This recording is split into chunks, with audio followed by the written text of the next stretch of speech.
80% of those who are on art vanofanira kuva vane vatu vane yatinoti viral suppression. Ndo muono vision irimo munyika kuti tibatsirikane. Nokuti haugona ngoti uri kumba kwako ungoti andofunga. Wongosvika pano ngoti ndofunga ndadai ndokupa mapiritsi. Entry point kutestiwa. Hazvina mhosva kuti ndimeya chero vakasvika pano akabata futa hativapi. Kunze kuti vadini? Testiwa. Ndo zvandaringawo naodiso mukuru weguta zvinokosha kuti izvo nditestiwe kuitira kuti wandinozoudzawo vari kumashure kwangu vagoziva kuti izvo kana meya vakatestiwa hapana chinonyanya kushamisa ipapo testi tofanira kutestiwawo toziva kuti tinorarama takamira sei. Tinotenda plus zvinhu zvakanaka sezvatataura kuti muono wenyika une uchitaura zvema 90% kuti vanhu vanongova pamushonga zvatosiyana nakare patati tisina solution. Kwangu wangotestiwa kasaka vanhu vaya vasingadi neno kune solution. You get tested, you get your result, positive, negative. Yai positive, patwa ne solution. Tototangira ipapo tienda mberi. Saka alright, chirega tidzoke redu ku business redu. But mukuda kutestiwa zve-HIV. Vakambudzawo here kuti inowanikwa sei? Ndinarwo ruzivo zvishoma. Inowanikwa pabonde, inowanikwawo kana ukange une chironda ukabata munhu ana utachiona hwacho usvikaita paronda ipapo unogona kuvawo HIV positive. Unogona kutapura utachiona hwacho. Ndofunga ndo zvishoma zvandinoziva. Todangogadzirisa pane zvamunoziva nzendo dzenyu dzakanakisisa.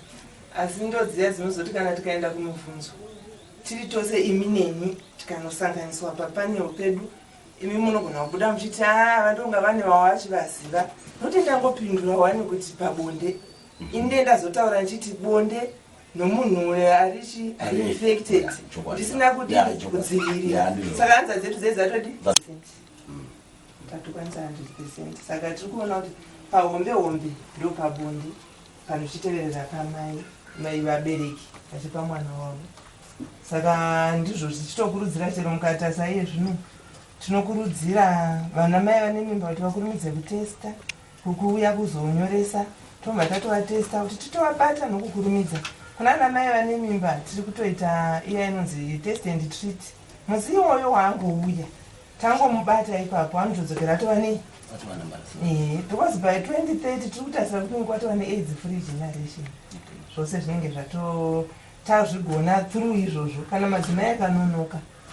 Saka izvo zvakatonaka kuti chero vari muno ava varoora ava vana vangu kana vakatozoitawo pamuviri vakurumidze kudini kuzonyoresa notokazoyawo pa9 months definitely kana kuri kuti chiripo machanzisi okupa mwana ane akatokura kudarika munhu wakurumidza kunyoresa.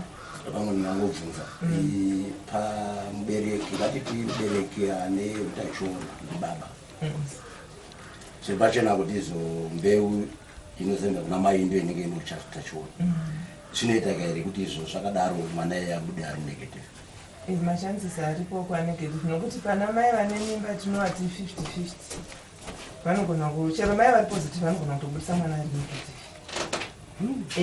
Iye zvone ma-interventions avakozvo handitiri kuti kuna mai takuita test and treat zvichidhipenda neseji yemimba vakurumidza kuzonyoresa ivo vaya ende zvichibva nokuti utachiona hwacho ndauhwanira pasteji ipi yemimba nokuti paunotanga kuhwana ndopanomboshuta viral load kana saka kana ndikatanga kuzova infected pamwe ndava nepamuviri pagunoshuta ipo paya machanzisi omwana ari hai kana kuti ndiri positive asi ndativa kutomwa mapiritsi kana kuti ndakurumidza kuzonyoresa ndikatokurumidza kuva mapiritsi kumwa mapiritsi katokurumidza kunokondrora viral load yakuti isatoshuta mwana wangu watova namachanzisi okutobuda ari negative.